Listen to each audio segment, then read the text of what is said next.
अस्सलाम वालेकुम। प्रोग्राम मेरी आवाज़ के साथ असमत हाशवानी लोक विरसा इस्लामाबाद से हाजिर है। नाजरीन, लोक विरसा जो हमेशा आपको एक दूसरे के करीब लाने में मददगार साबित होता है। यहाँ पे मुख्तलिफ सूबों के लोग आर्टिस्ट आते हैं और अपना फ़न पेश करते हैं।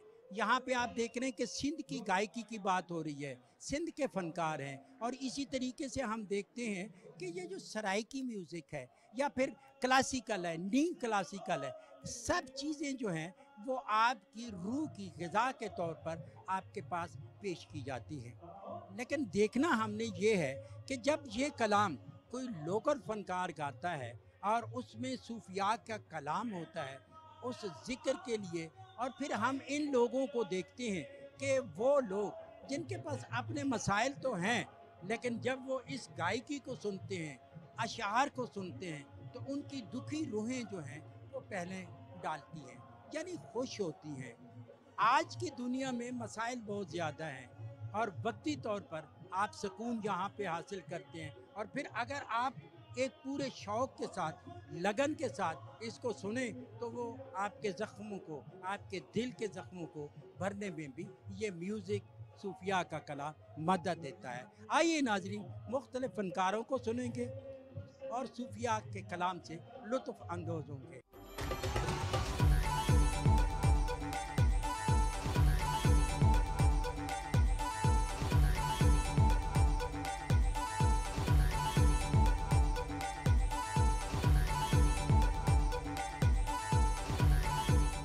म्यूज़िक की दुनिया में बड़े बड़े नाम आए, अब उनको दुनिया भी तस्लीम करती है, लेकिन जो हमारे मुआशरे हैं वो एक सिंगर को, एक आर्टिस्ट को वो वाली रिस्पेक्ट देते हैं जिसका वो हकदार है। देनी चाहिए मेरे हिसाब से उनको, कि वो पुराने जो लेजेंड हैं वो तो ज़ाहिर है गायकी में एक उनका अपना एक मकाम है, ठीक है ना। और हम लोग जो ज़्यादा ये जो यंग जनरेशन जो गाना गा रहे हैं उनको लोग पसंद करते हैं, हालांकि उनको लेजेंड्स को नए तरीके से गाने गंवा के उसको उनको खराज तशीन पेश करना चाहिए। पाकिस्तान में आर्टिस्ट कितना रिस्पेक्टेबल समझा जाता है?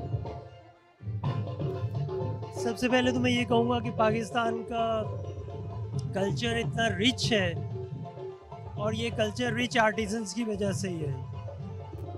हमारे बहुत बड़े बड़े आर्टिज़न गवादर से लेकर खैबर तक बहुत मशहूर आर्टिज़न थे, हैं, अभी भी हैं।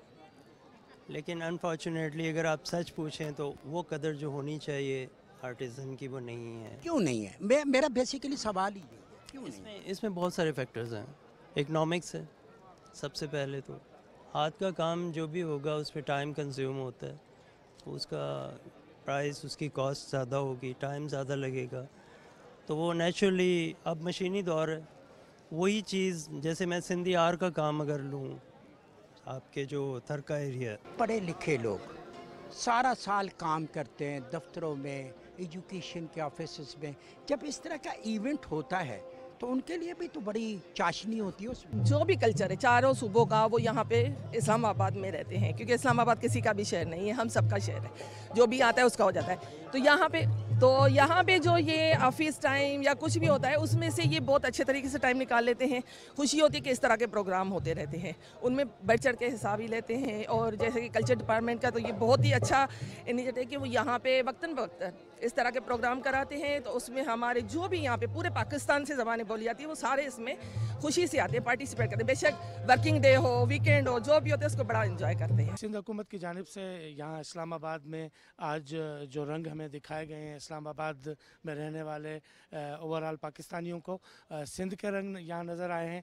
ख़ास तौर पर हमें जहाँ जदीद मौसीकी सुनने को मिली, वहीं हमें सिंध की सूफ़ी शायरी भी सुनने को मिली। सूफिया कराम का जो कलाम है, सूफिया कराम को गाने वाले जो कलाकार हैं, उन्होंने अपना फ़न का मुज़ाहरा किया। तो इस तरह के बहुत सारे इवेंट लोक विरसा में होते रहते हैं। आज मुझे इस तरह फील हुआ है कि यहाँ पर मिनी सिंध महसूस हो रहा है। डीजी साहब, ये कल्चर की जब बात होती है, मुख्तलिफ सूबों का जो कल्चर है, जब इस तरह के प्रोग्राम होते हैं तो वो किस तरह एक दूसरे को करीब लाने में मददगार होते हैं? बिल्कुल जनाब, देखें हमारे मुल्क इतना एक खूबसूरत कल्चर का गुलदस्ता है कि हर इलाके की अपनी कल्चर है और वो सारी मिलके पाकिस्तान का कल्चर बनता है। सारी कौमियतें, सारे जो गुलदस्ते हैं जब मिलते हैं तो एक फूल बनता है जिसका नाम पाकिस्तान है। अब यहाँ पे आप देख रहे हैं कि जैसे ये लोक विरसा का मेला तो होता है, वो तो नवंबर में होता है हर साल। हमने इस दफ़ा तो सोचा कि क्यों ना इसको थोड़ी सी वर्सटैलिटी लाई जाए और इस मौसम में भी जो है ना लोगों के सैर व तफरीह के लिए, उनके रिफ्रेश करने के लिए जो है ना यहाँ पे एक प्रोग्राम किया जाए। एक आर्टिस्ट जो है वो दिलों को जोड़ने का काम कैसे करता है? देखें जनाब, मैं आपको एक अर्ज़ करूँ, मौसीकी को ऐसे ही तो नहीं कहते हैं कि ये रूह की ग़िज़ा है। असल में ये जैसे इंसान की मादी ज़रूरत होती है, इसलिए इंसान की रूहानी ज़रूरत भी होती हैं और मौसीकी कल्ब और रूह की ग़िज़ा है। इसलिए और हमारे कल्चर में इत्तफ़ाक़ से, क्योंकि हमारा कल्चर हज़ारों साल पुराना है और मोहनजोदड़ो से भी देखा जाए अगर तो जो है ना मोहनजोदड़ो से भी आपको बोनिंडो मिला है, साज मिले हैं। ये इसका मतलब है कि हम हज़ारों सालों से कल्चर को जो है ना और इसको अपने हमारी तहज़ीब है कि गाएं, गुनगुनाएं और उस तरह से जो है ना मतलब ज़िंदगी को एंजॉय करें। छोटे इलाके का बड़ा फनकार, उसकी तलाश भी जारी रहती है। हम जाएंगे, गांव-गांव जाएंगे, शहर-शहर जाएंगे और देखेंगे कि किस तरह के जो है ना का टैलेंट हमारे मौजूद है। थर में कौन सा टैलेंट है और अपर सिंध में कौन सा टैलेंट है और कोहिस्तान में कौन सा टैलेंट है। जितना भी टैलेंट हमें मिलेगा हम उसको आगे लाएंगे। ये जो साज़ है इसको अलगुज़ा कहते हैं और ये वादी मेहरान सिंध का बड़ा सकाफती साज़ है और ये डबल फ्लूट होता है। ये सर्कुलर ब्रीथ से बजता है एक सांस में, यानी कि सर्कुलर ब्रीथ जो होती है कंटिन्यू यानी ड्रोन देनी पड़ती है। ये जो साज़ है ये एक यूनिक इंस्ट्रूमेंट है। जहाँ पे भी हम जाते हैं सूबा सिंध की और पाकिस्तान की नुमाइंदगी करने के लिए, चाहे वो अंदरून पाकिस्तान हो या पाकिस्तान से बाहर हो, हमें बहुत अच्छी वहाँ पे दाद मिलती है और बड़ा अच्छा लगता है। मैंने पाकिस्तान की तरफ से 32 कंट्रीज़ में पार्टिसिपेट किया है। गवर्नमेंट ऑफ पाकिस्तान ने मुझे सदारती अवार्ड तमगा इम्तियाज़ से भी नवाजा है और उसके साथ मुझे बहुत से अवार्ड्स मिले हैं, जैसे शाह अब्दुल लतीफ़ भिटाई अवार्ड्स, गैर मुल्की अवार्ड्स भी बहुत मिले हैं। और ये जो साज़ मैं बजाता हूँ ये मेरे विरसे में मुझे मिला है।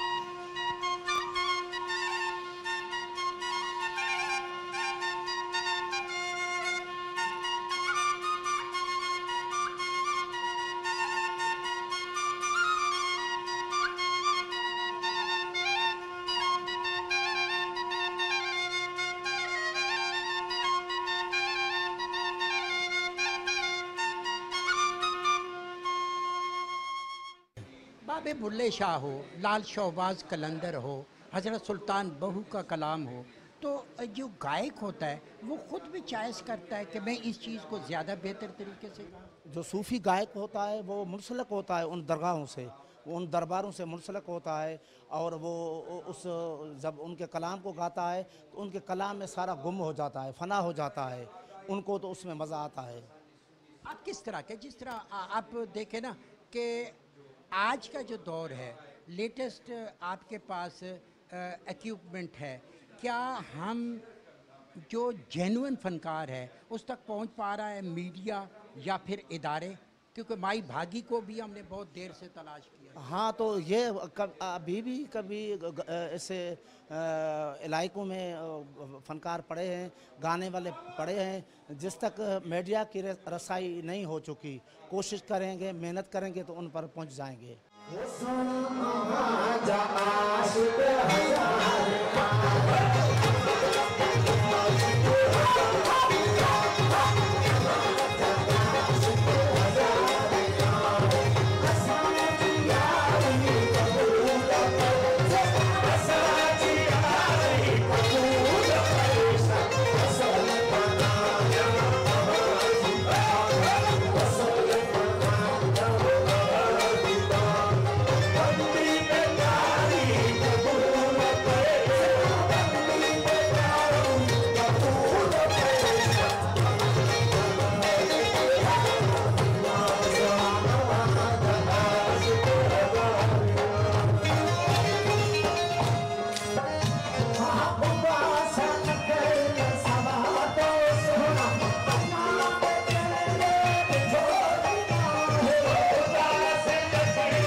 जेवर है आर्टिस्ट का।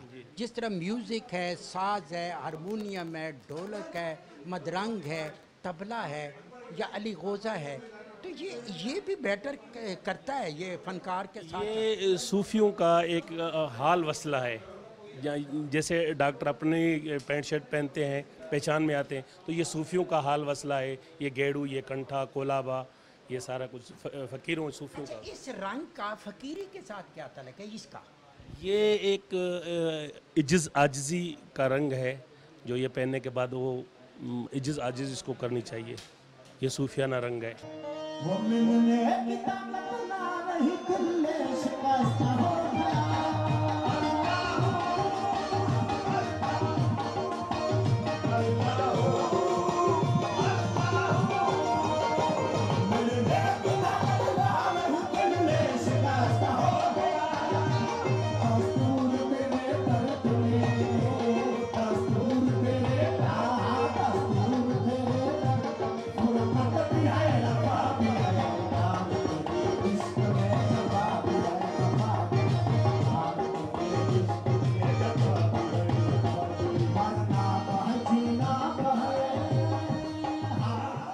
गायकी में हर रंग है, क्लासिकल है, इलाकाई है, फोक है, नीम क्लासिकल है, नगमा है, गीत है। आपको कौन सा रंग पसंद है? वैसे मैं, जैसे ये मेरी ड्रेस पहनी हुई है, जो कलर पहना हुआ है, ये है सूफ़ी, और मेरा एक ग्रुप भी है, वो सूफ़ी ग्रुप है।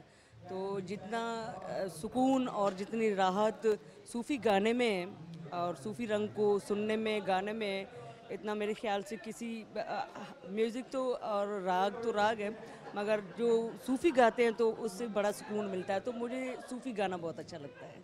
ये ड्रेस जो है आपका, ये बड़ा क्लासिकल है, इतना खूबसूरत। आपके हर एक चीज़ में एक रिदम है, कशिश है।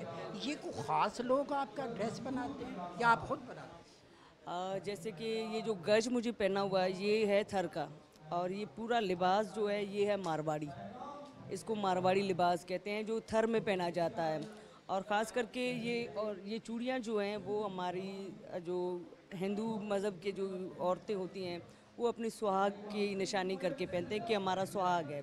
लेकिन हमारी सिंध का कल्चर भी है, तो इस दोनों वजह से। और मारवाड़ी ड्रेस बहुत प्यारी है और बहुत ही कलरफुल है। मैम, एक चीज़ हमने और देखी कि आज का जो म्यूज़िक है, उसमें स्टेज पे किसी हद तक थिएटर के साथ साथ फिल्म में भी वो एक डांस की मुख्तलिफ़ किस्में तो आ गई, जिसको शुरफा के अलावा आवाम की एक बड़ी तादाद पसंद भी नहीं करती।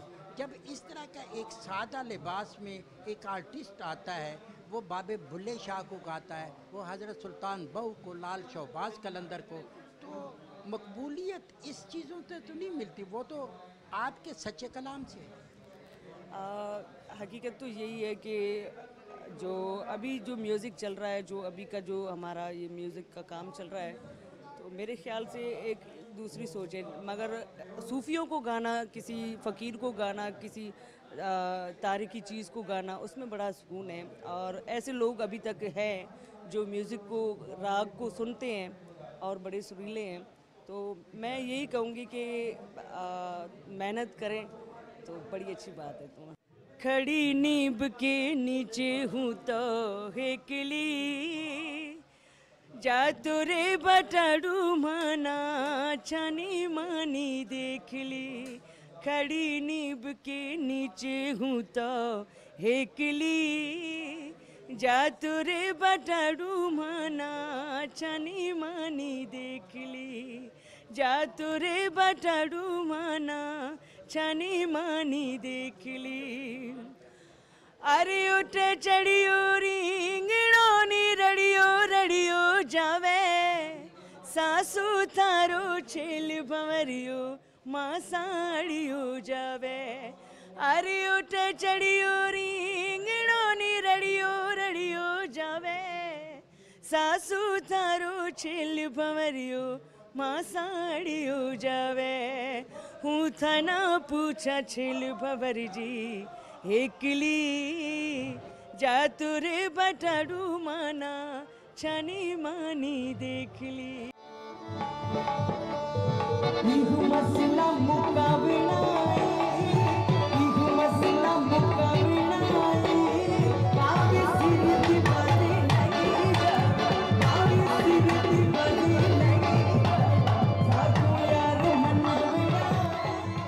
हम यहाँ पर इस्लामाबाद में सिंध कल्चर डिपार्टमेंट की तरफ से यहाँ पर आए हुए हैं। बहुत अच्छा प्रोग्राम है, ख़ास करके हमारी जो सिंधी कम्युनिटी यहाँ पर रहती है, ख़ास करके स्टूडेंट्स हैं, फैमिलीज़ हैं, उनके लिए सिंध के बड़े आर्टिस्ट यहाँ पर मंगवाए गए हैं और वो अपनी परफॉर्म करेंगे और वहाँ पर ये सब लोग यहाँ पर इंजॉय करेंगे। हम बहुत शुक्रगुजार हैं सिंध कल्चर डिपार्टमेंट के कि उन्होंने यहाँ पर ये प्रोग्राम अरेंज किया है। सूफिया के कलाम को एक आप जैसा बड़ा आर्टिस्ट गाता है तो ज़्यादा मज़ा आता है। जी बिल्कुल आता है, उसमें तो अभी वैधानियत है, उसमें तो बंदा मस्त हो जाता है। और दूसरी बात है कि मेरे जो सॉन्ग्स हैं वो अपनी धरती के लिए हैं। ज़्यादातर जो मैंने गीत गाए हैं अपने सिंध के तारीफ़ी गीत गाए हैं। यहाँ पर बहुत सारे आर्टिस्ट हैं, सब किसी का अपना अपना माहौल मिजाज होता है, कोई अपने स्टाइल में गाता है, मगर मेरा जो ख़ास करके स्टाइल है वो अपने धरती के सिंध धरती के गीत हैं, जिसमें अपना क्या कहते हैं वो उसके सिंध की तारीफ़ी गीत होते हैं। जिए सिंध जिए ओ जिए सिंध जिए सिंधी टोपी अजी रंगबारा दिया सिंध जिए सिंधवारा दिया सिंधी टोपी अजी रंगबारा दिया बजे सदा सदा होती छोड़ मारू वरन जी पिछड़ी बोल गली गली आई घर घर कूदन सिंध मड़ जा नारा नारा नारा सिंध जिए सिंधवारा दिया सिंधी टोपी अजी रंगबारा दिया सिंध जिए सिंधवारा दिया सिंधी टोपी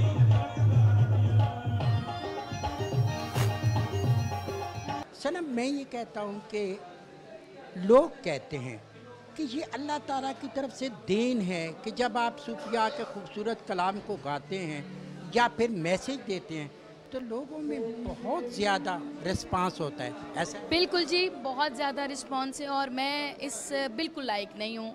लोग मुझे पसंद करते हैं, ये अल्लाह का कुछ ख़ास। मैंने सुना था कि कहते हैं कि जब करम हो जाए तो हर चीज़ अच्छी लगती है। जब माँ बाप की दुआ साथ हो तो अल्हम्दुलिल्लाह बिगड़ी हुई चीज़ें भी लोगों को पसंद आ जाती हैं। और मैं बिल्कुल, मुझे पता है कि कितना मुझ में खामियां हैं, पर लोग पसंद कर रहे हैं, शुक्र है। एक सूफी गायक जो होता है जब वो एक परफॉर्मेंस में आता है वो खुद भी उस रंग में ढल जाता है। बिल्कुल, ये ऐसा ही है। वो आसपास की चीज़ों से मुझे लगता है कि उससे लगता है कि मैं अकेला हूँ, क्योंकि मुझे ये फील होता है कि मैं जब कलाम पढ़ती हूँ मुझे लगता है कि कोई भी नहीं है, मैं हूँ। तो सारे आर्टिस्टों को ऐसा ही महसूस होता होगा। अक्सर लोगों से सवाल होता है, गायक हो या किसी भी शोबे का हो, कि आपका आइडियल कौन है। तो मेरा ख्याल है कि ये ज़्यादती है, क्योंकि एक सूफी गाने वाला हर उस फनकार को पसंद करता है। कोई किसी जगह भी परफॉर्मेंस दे तो आपके तो आइडियल बहुत ज़्यादा। मेरे सब जितने भी सूफ़ी कलाम पढ़ते हैं सब आइडियल हैं, क्योंकि मैं सबको सुनती हूँ। फिर वो पठाने खान हैं, फिर वो आबिदा परवीन मेरी तो उस्ताद हैं, फिर वो यूसुफ हैं, उस्ताद मोहम्मद जुम्मन हैं। ये सब लोग जो हैं मेरे दिल के करीब हैं। नाम जोगी नाम जंगम नाम छिला कमाया हूँ, नाम भज मसीती वड़िया ना तस्बा खड़काया हूँ।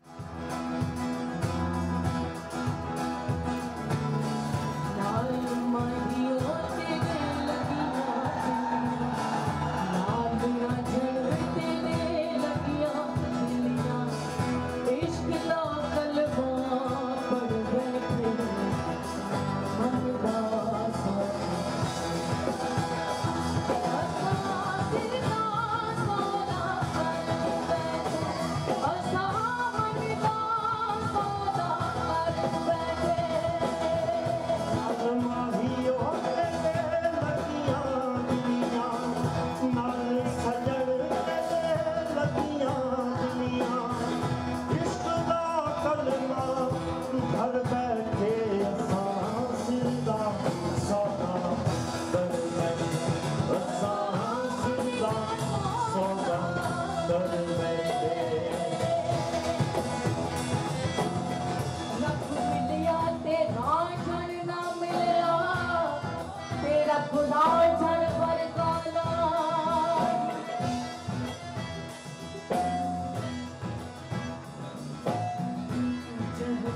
सपने धड़के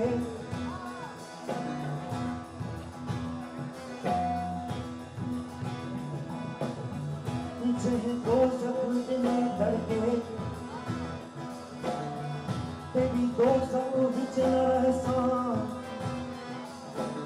मुझे जन्नत दे तेरी दिला से तेरी जन्नत विच न तरसा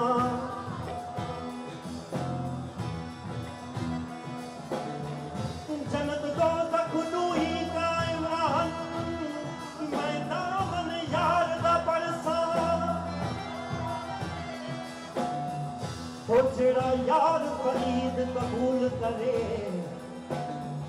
तमे इत्थां बरसा उत्थां बरसा। नाज़रीन, मेरे दाएं बाएं दो फनकार नहीं, दो सोच के हामिल लोग बैठे हैं जो विजन के साथ आते हैं, जिनके दिलों में अपने सूफियाए कराम का वो सच्चा कलाम जो है वो महफूज है और उसी कलाम को ये आप तक पहुंचाते हैं। जब ये गायकी होती है, जब बाबे बुल्ले शाह को ये गाते हैं, हज़रत शहबाज कलंदर को गाते हैं, तो आप किसी भी महफिल में देखें एक रिदम होता है और उस रिदम में क्या होता है कि आप अपनी वो वक्ती परेशानियाँ सबको भूल जाते हैं और आप इनके साथ मिल के उस गीत में और उस सोच में शामिल हो जाते हैं। ये आर्टिस्ट हमारी दुनिया का अनमोल तोहफा है। इनके खूबसूरत लिबास, इनके हंसते गाते मुस्कराते चेहरे, लेकिन अंदर के दुख को छुपाए हुए आपके सामने ये जो परफॉर्मेंस देते हैं, जो सच्चे लोगों की सच्ची बातें करते हैं, वो आपके दिलों के अंदर जज्ब होते हैं। यकीनन ये कौम का बड़ा असासा है। लेकिन मेरा एक सवाल है कि ये आर्टिस्ट जो अपना सब कुछ भूल के आपके लिए खुशियाँ फराम करता है, क्या इस आर्टिस्ट को आप अपने माशरे में वो रिस्पेक्ट, वो इज़्ज़त, वो मकाम देते हैं जिसके ये हकदार हैं? अगर नहीं तो क्यों? अगर आपने पहले इस पे नहीं सोचा तो आज से सोचें। यही मेरी आवाज़ है, यही मेरी ख्वाहिश है। उम्मीद है आप इसको अपने दिल में जगह देंगे। इसी ख्वाहिश के साथ असमत हाशवानी को दीजिए इजाज़त। बहुत जल्द आपसे दोबारा मुलाकात होगी। अल्लाह ने के बाद।